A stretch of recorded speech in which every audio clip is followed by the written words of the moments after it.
Yes, what is your take on this, Daktari, being an environmentalist? Just before I deal with my take, I want to thank you so very much, Kaburu, for your passion in this field, consistently so. I really appreciate you. It is your type of people that will make this country go to greater heights. And also allow me to most sincerely condole with those who have lost their loved ones through floods and the weather-related issues, even the issues of the COVID and those who are affected. Allow me to most sincerely give my condolences and pains towards this and pray that as a country we will be able to come out of this situation. Having so said, our country is facing a lot of high precipitation that is unprecedented over the years. And we are in a position that we need to start thinking, what can we be able to do? And your question is right. There is quite a lot of rainfall that has taken place over the years, flooding that has led to a lot of complications in different places, and of course higher erosion and degradation that has led to some of this flooding. So it's a mixture of so many issues, Kaburu, and I believe we will be discussing to see what is the best solution at the end of this, because many people, this is unprecedented. You look at the lakes that we have, Lake Victoria rising above 2 meters from its current situation and messing up lives and sicknesses and so much that is affecting people. Now, Daktari, of course we've talked about environment so many times, and we've seen a lot happening, especially in the upper catchment areas whereby degradation has been taking place. Can we maybe say that the cost for rising of water in the ocean, or sorry, in the lakes, is a result of siltation due to environmental degradation? Mainly and majorly so, yes, because when you look at the amount of water that gets into the river through the rivers into the lake, the level of the water has risen, and this is because of degradation, as I said earlier on. So there's a lot of movement of soil that leads to the siltation of the lakes, especially if we talk about the Lake Victoria and the related lakes. And therefore you find that the levels of the lake have gone high, and as you know, Lake Victoria is a relatively shallow lake, affecting so very many people. So yes, Kaburu, siltation is one of the major things that has happened, because when you look at the levels of water, the amount of rain that comes into that falls into the lake directly is commensurate to the evaporation, and therefore the net water that remains in the lake is what comes in through the rivers and its tributaries from across the region, which is quite large. Okay, now we've had a challenge whereby you realize people have been marooned as we speak. There's a lot of water in the rivers away from the lakes, because these rivers are the ones that are taking the water into the lakes. And we've seen people being marooned in their homes. We've seen rivers breaking their banks. Now, can we also, away from now the siltation bit and degradation, do we have a challenge when you talk about now the weather changes? Could this also be one of the contributors to this? Of course, the weather is a big issue. Climate change is real.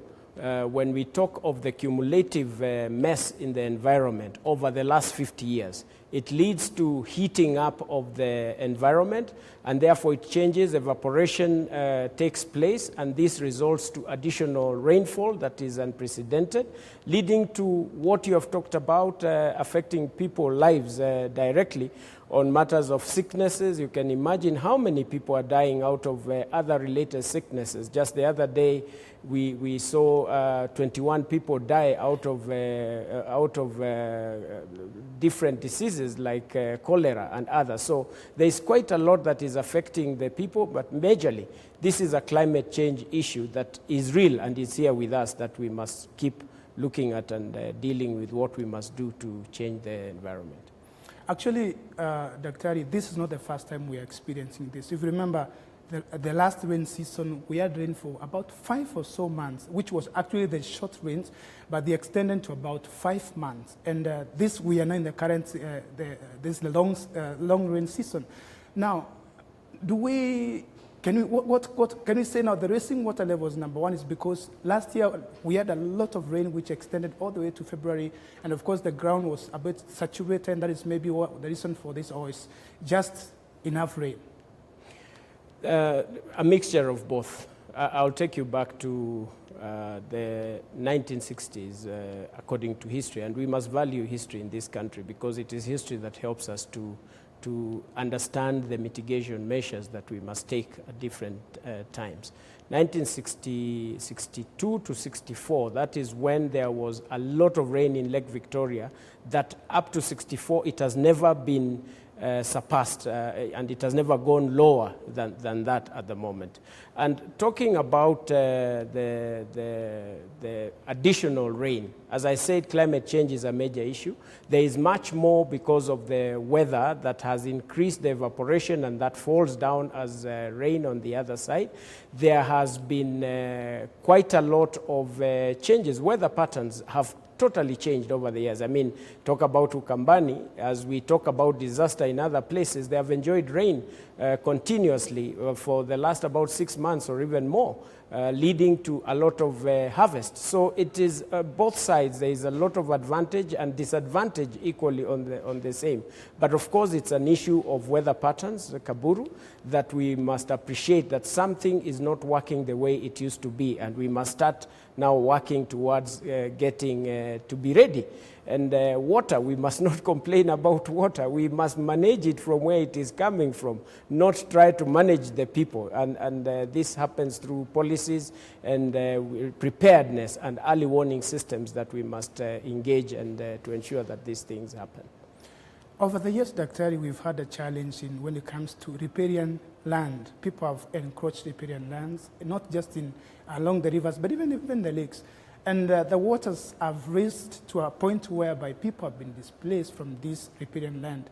I think, can we say the nature or the rivers or lakes have come to take back their space?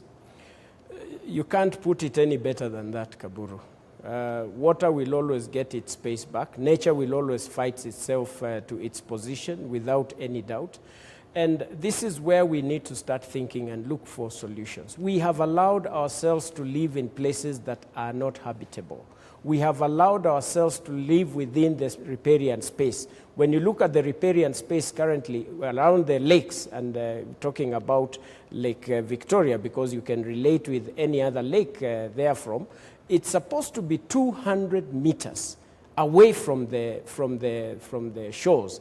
And therefore you can imagine, and this is where, honestly speaking, Kaburu, we need to ask ourselves, by the time people started building up to 50 meters, up to 20 meters just before this, where were the authorities? Who was responsible? Because this is where you need to ask yourself, I am the government, because we have been given responsibility to act on behalf of the government. Now, when people start dying, when people start losing businesses, when people start getting sick out of various things, is when we realize, we went wrong.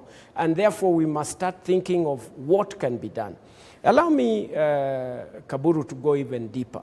When you talk about policies in our government, we do have policies that are in place. Way back, and I wrote it in my article just the other day, there used to be the Agriculture Act. Agriculture Act allowed people in certain places of degrees, over 30 or 35 degrees, not to be, those are slopes, that you cannot live in those places, you cannot be able to do farming in those places, neither can you even keep household animals in those places. But then this was repealed in 2013, I think.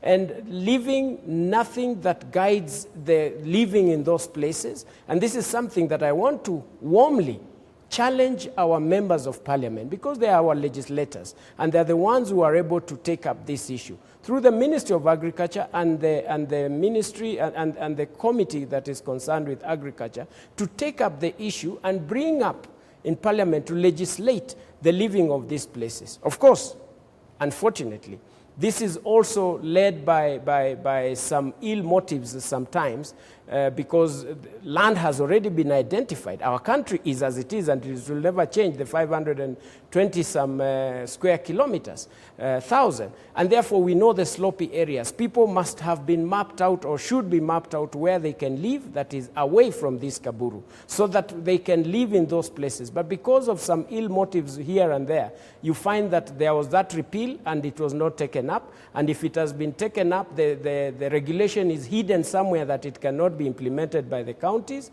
in the best way possible. So policies will help to deal with the issue that you're talking about and asking Kaburu in a more profound manner, because we will keep going round in circles as opposed to dealing with the solutions and mitigation measures that are tangible beyond all else, including what the SDGs guide. Okay, Daktari, I will take you back to the degradation a bit, because you were in charge of the chairman in the Water Towers agency. And of course, you moved across the country. You know the situation on the water towers across this nation. Before the campaign began sometime in 2017 of having people to plant trees and take care of these towers, there was so much degradation that was taking place there. Can you tell us now, from the water towers, what happens so that we can have so much run of water into our rivers and then into our lakes? Degradation has led to this, and thank you for mentioning about my stay at Kenya Water Towers. We did a lot of regulation. We brought out in the reports, and the institution continues to bring out in their reports what is happening. There is a lot of soil erosion, a lot in this country. And it is during my time there that I noticed that something needed to be done. And what needs to be done, you can remember during the 4 years where we had the Momonyoko wa Udongo Commission, or the Commission for Soil Erosion. We currently do not have an institution in this country that is dealing with matters of soil erosion in the level that we ought to deal with. In my time, after making requests through the Treasury, the match that we could get was only 50 million to try and control soil erosion. I believe even if there is a budget today in Kenya Water Towers, it's still very minimal, and this needs to be taken up. And it is that institution, through the water towers, because these are also shared resources within the counties and also the region of East Africa, that needs to be dealt with. So soil erosion is a major issue. The other thing is about people doing and interfering with the water towers for various activities, be it farming, be it keeping our domestic animals in such places. And therefore, the recommendation was very clear during my time, and I believe that this is still the motive of the institution, that there must be deliberate fencing off of these water towers, because as long as they are accessible, as long as the hedges or the fencing and the survey works has not been done in water towers, there will always be interference, because the distribution of water in our country is not even. Therefore, you find some areas have a lot of water, and people will want to move to those places to be able to live in those places. In this country also, what I realized, Kaburu, there are people who are living in places that they should never have even walked into, leave alone living. They are staying in very high places and extremely slopey places. And when you listen to them, they say, oh, in 1980, in 1990-something, in the year 2001, there are people who came and they say they are going to send us to different places. They have identified land for us, but we are still waiting. Meanwhile, we are doing what we need to do because we got a hit to eat. And therefore, these are some of the things that are actual. So when you ask and you follow some of these things, you find that, oh, land was identified and then it was changed for something else. You find that things that needed to be done for specific people has been changed because of political reasons. People feel that if you move these people, you're moving them from my constituency into a different constituency where I can lose the votes. Some of these things. You also find that there are areas that need dikes. that have never been constructed, even though money has always been in the budget. And you find that the equipment is not able to get some of these things out there to help in flood. The flood management system needs to be very actual, very practical, and it is scientific. There is nothing political about it. The politics required is to support activities of the scientists and reports that have already been put in place to be implemented for the good of our country. Because dealing with the aftermath of such messes is much more expensive than dealing with the measures that can be preventive to save our nation. So my experience in Kenya Water Towers, and it continues to be as an environmentalist, is that there is a lot that needs to be done. But fencing off and soil erosion management, putting money where our trust is, or our mouth is what we must be able to do. We cannot just ask people to do what they have to do, including Lake Victoria Basin and such institutions that are dealing with the water towers regions, the Kenya Forest Service. We must support them financially and then have the right people in those places as it is in some of the places, so that it adds value to what exactly has been recorded as the problems and challenges. So, Dr. what we can say is that there's no political will when it comes to environment management in the country? I think politics is relative, Kaburu. Because, I mean, there is one good thing of having the political support or the political will, but it is another when it is the actual implementation of what is expected to do. Money is required, and then the oomph of the politicians, without having to look at what will happen after the elections or during the elections or before the election. This is what we must be able to deal with. There are some cases where some politicians duck, and there are others where they just let go at the right time when a decision is supposed to be made. I mean, for instance, how can you have people living in water towers? How? Explain that to me, Kaburu. I mean, it's something that we must be able, whether we are going to win election or lose an election, we must do what is good, because it is God at the end of the day who allows us to take the positions that we are taking for His glory and for future generations. So there are situations that, of course, do lack the actual political support. But I want to thank the current government, the president, with what he has taken. He has done what no other president has done over the years, and he has gotten to levels of implementing what needs to be implemented. Therefore, it is us, me and you, Kaburu, to be able to deal with some of this situation and support the institutions that have been given this power to be able to deal. Politics will follow, and at the right time, I'm sure it will be the direction of everybody else. This is a situation that affects the livelihood of our people and the food, the farming that we must enjoy. Okay, Dr. You've heard, currently we have so much water. And I want to talk about water harvesting in this country. You realize that we have rains, and after a few months, 3, 4, 5 months, you see people struggling to get even drinking water, safe, clean water, sorry, I beg your pardon, in the country. Now, where we've gone wrong, because we have a whole department in the Ministry of Environment, which is in the Ministry of Water, which is involved in water harvesting. Do we have a challenge in this, or we don't really take much heed into when it comes to water harvesting in this country? Kaburu, I think there is quite a lot that has been done. A lot has been documented, and we are now going to that direction of trying to implement what needs to be done. The fact that there is now an institution in the government that is deliberately dealing with water harvesting, I think that is a very major step in the right direction. This is unprecedented. It has not been there, even though it has been documented over donkey years to have it in place. We now need to create awareness. The amount, I mean, it's a shame that it can rain as it is raining right now, and 3 weeks later, you find people with donkeys going for water 5 kilometers away. It beats every logic. And this is where awareness creation is supposed to be done. How do you do awareness creation? And again, I want to congratulate the media, because the media has been doing quite a lot. The local stations, the institution that does the climate, and they have the meteorological department, they have their own radio station that does advise people. We need to up the game of advising the communities.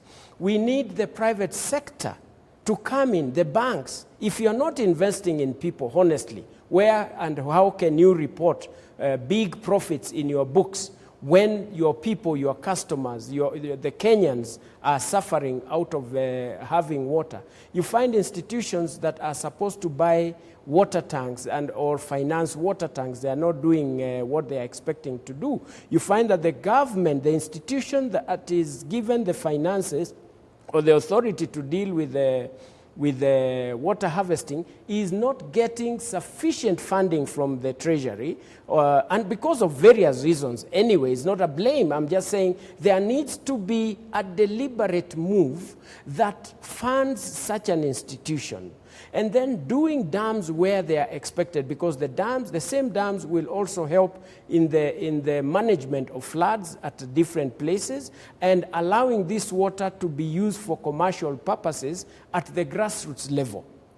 These are things that we need to do. And Kaburu, I tell you, if you look at the reports that has been done by the water harvesting institution, if you look at the papers that have been presented across Africa and specifically in Kenya, if you just implemented 20% of that, this country will be very far. And this is the direction that I believe within what the big agenda of the government is. I want to imagine and believe that there's still time that a lot can be done now that there's so much water and the people are willing and they are seeing the suffering of what is happening right now.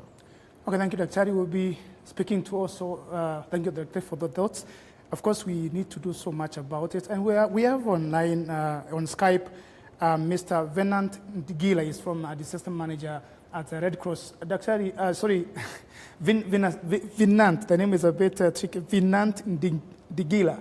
You can just give us a brief. You see there's so much water across the country. We have people marooned.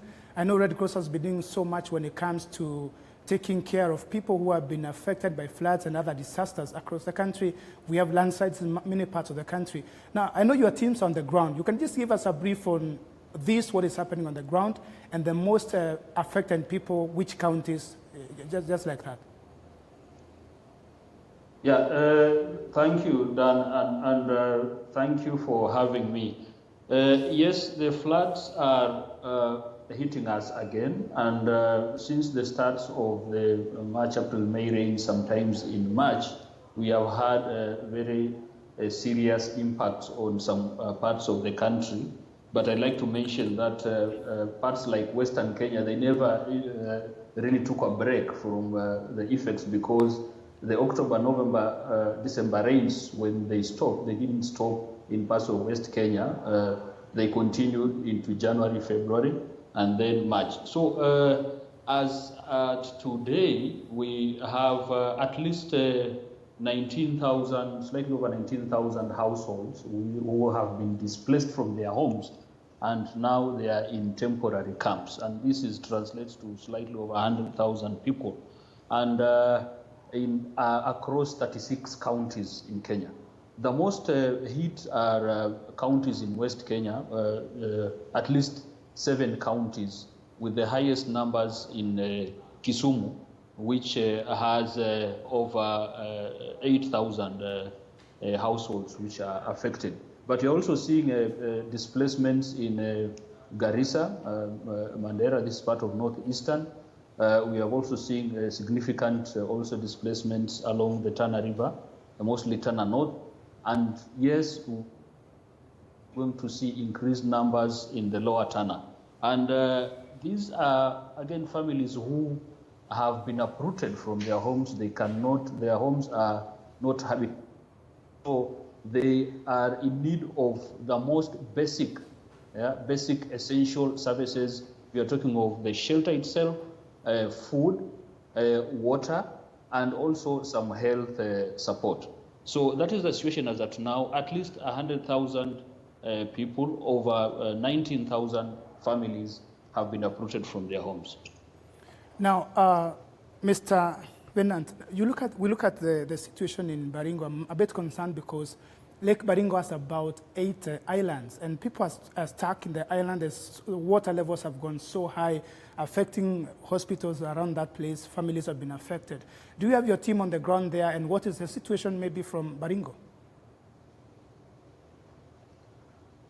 Yes, and again, there are a number of households which have been affected, and mostly the initial impact, again, is the shelter.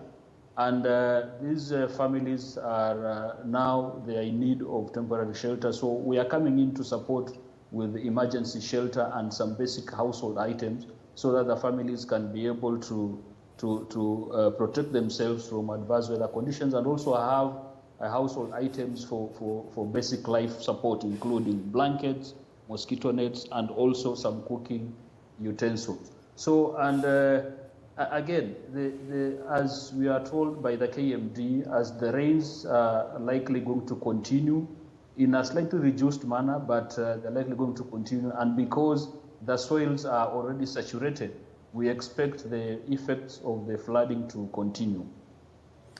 This is not the first time we're having a challenge when it comes to flooding across the country. Last season, we had a lot of people affected by this. Do we have maybe a sustainable way of handling this situation? Because in the next rain season, of course, we might be expecting the same. Do we have anything sustainable from your end or maybe from the government?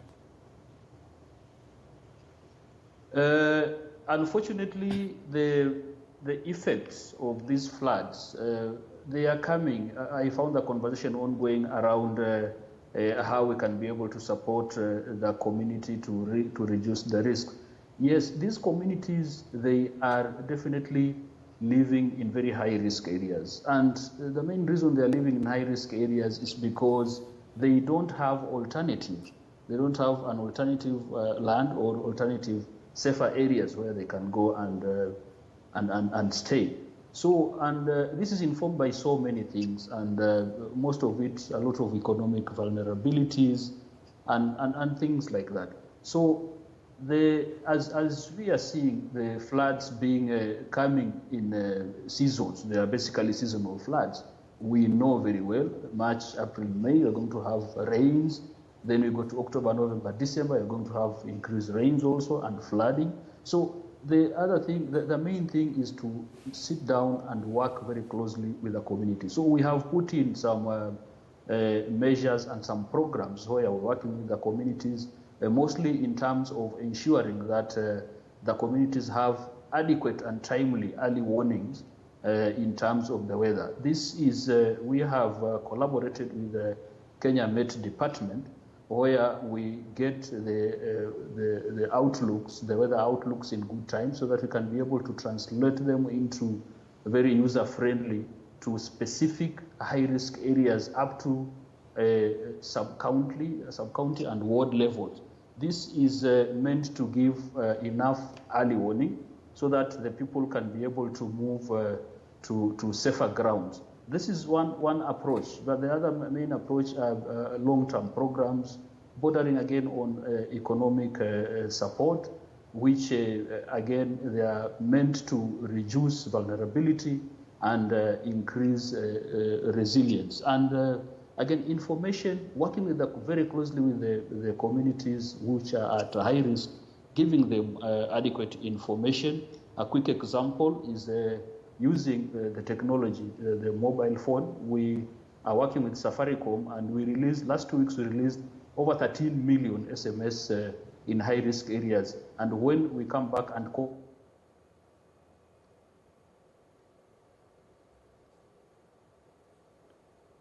lives or direct loss of lives, there's some reduction. Okay. Thank you. I think we have a challenge there, but we are going to Kisumu County, where Baraka Karama is. After this break, we're taking a short break, and we'll come back with our reporter in Baraka Karama, who is in Kisumu County, to give us an update of what is happening in Kisumu. We have a lot of water in Lake Victoria, so Baraka will shortly be giving us an update because he is on the ground. He has been on the ground all this time, giving updates on the situation. So we're taking a short commercial break. We'll be back in a moment.